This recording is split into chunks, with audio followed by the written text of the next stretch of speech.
army is at a state of maximum alert to respond to the US military build-up. If we notice any sign of assault on our sovereignty, our army will launch merciless military strikes against the US aggressors wherever they may exist, from the remote US lands to the US military bases in the Korean Peninsula, like those of Japan and elsewhere. The recent US maneuvers and the previous ones, which the US keeps saying are annual defensive routines, have revealed the hostile intentions of the US. Those moments fall within the scenario of preemptive strikes that are directly targeting our supreme command and strategic positions, like our missile and nuclear capabilities.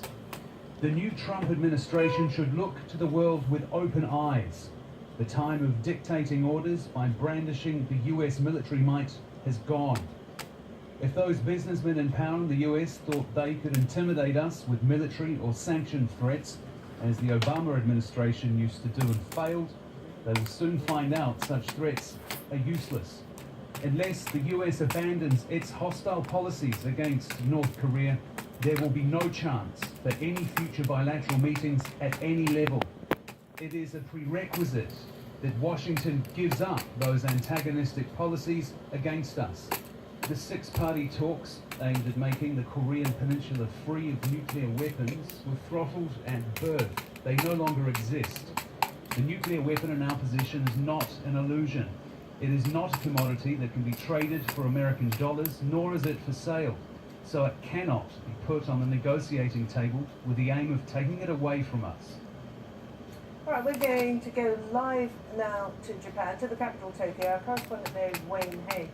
Wayne, I guess Japan must be well used to being referred specifically to by North Korea when it's issuing threats and its defiant rhetoric. Yes, I think there is certainly a mood in Japan that they have heard it all before. Certainly some very serious threats coming there from the deputy foreign minister of North Korea in that interview. But as you say, they've heard it all before here among the Japanese people and certainly within the Japanese government. Yes, the level of tension is very high at the moment, perhaps higher than we've seen for a very long time. But in terms of those direct verbal threats coming from Pyongyang, they have certainly happened before. And even over the last few weeks with the missile tests that we've seen coming from North Korea, they have been aimed towards Japanese territory. So to a certain extent, Japanese people are used to that threat as well. And over the last couple of years, we've seen the Japanese government preparing, or at least trying to prepare its citizens for the possibility of an attack from North Korea by holding things like evacuation drills in some areas. Having said that, though, we heard from the Japanese Prime Minister Shinzo Abe on Monday, and he addressed the parliament here in Tokyo, and he said about North Korea that it is important to maintain peace through diplomatic efforts, but at the same time, dialogue for the sake of dialogue would be meaningless, and we need to put pressure on North Korea so that it will respond to calls for dialogue. So there is a feeling there, a hint from the Japanese Prime Minister that they're really on the same page as the United States government when it comes to dealing with North Korea now that the time for talk is over. No one in Tokyo is talking about direct military action at the moment against Pyongyang, but certainly there is a feeling that the time for talking at the moment is over and they need to find some other way to influence the regime in Pyongyang. Now, Mike Pence had started his visit to the region, which lasted about 10 days, Wayne, suggesting that he wanted to talk about trade and other economic matters. Do you think he's going to have much of a chance, given the state of tensions with regard to security on the Korean Peninsula and the surrounding region? Well, I think there was a genuine concern, not just in Japan, but right around the Asia-Pacific region, that perhaps the government under President Donald Trump of the United States was going to turn away from the Asian region. And we saw that, for example, with the US walking away from the Trans-Pacific Partnership trade deal. And so I think this trip by the Vice President Mike Pence is very much reaching out to Asia to say, look, we are not turning our back on the Asia-Pacific region. And you're right, this trip was really going to be about trade, about setting the framework for future dialogue, for a better trade deal, perhaps even a bilateral trade agreement, free trade agreement between the United States and Japan. While he is in Tokyo, is going to meet with the Prime Minister Shinzo Abe, but more directly about trade with the Deputy Prime Minister. Certainly that will still happen. The trade talks will still continue, but clearly there's going to be a lot of attention now on the situation with North Korea, and it's expected that Mike Pence will directly talk to Shinzo Abe and brief him on exactly where the United States stands at the moment towards this latest threat from North Korea. All right, thank you for that. Wayne Hay live in Tokyo. So Mike Pence is still, we understand, in South Korea. He's been meeting the leadership there, including the acting president, and he was given a first-hand view of the standoff at the demilitarized zone. Of course, that's the area between the two Koreas. Craig Leeson reports. An unscheduled stop at the demilitarized zone along the North Korean border. It gave the US Vice President an opportunity to deliver a message. And I'm very grateful for the leadership of General Brooks and General Lee, and the ironclad and immutable alliance that is represented here by these two strong military leaders. A tour of the border zone put Mr. Pence right on the front line between North and South. Achieve that objective through peaceable means, through negotiations, but all options are on the table. But some analysts say the goal of US President Donald Trump is unrealistic and dangerous.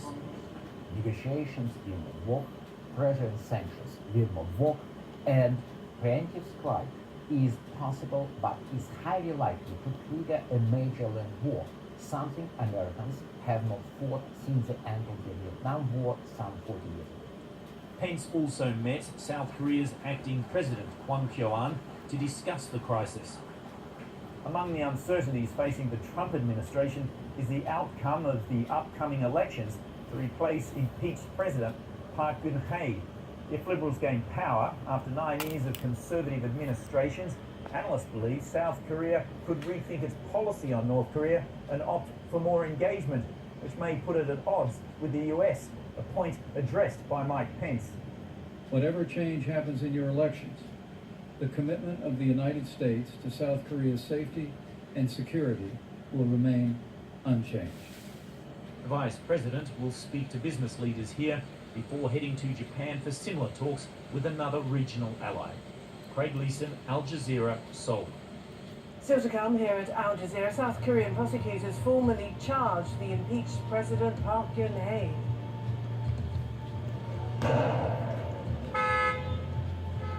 Palestinian protesters fight Israeli police over their treatment of prisoners and detainees.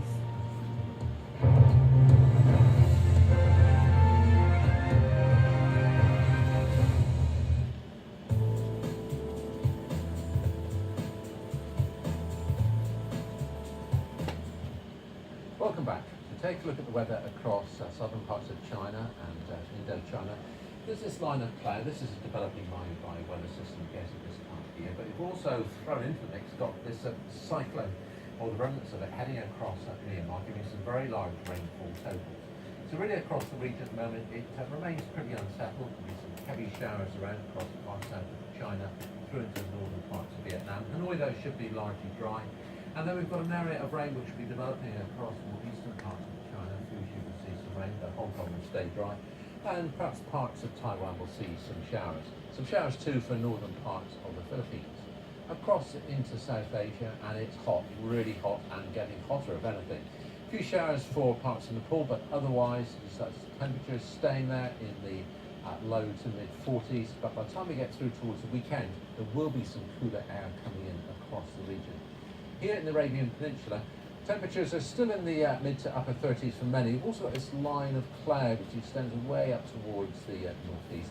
It will gradually die away, so the chance of a shower in Saudi Arabia will disappear by the time we get through to Wednesday. At that stage, it's going to be a hot one in Mecca with a high of 39.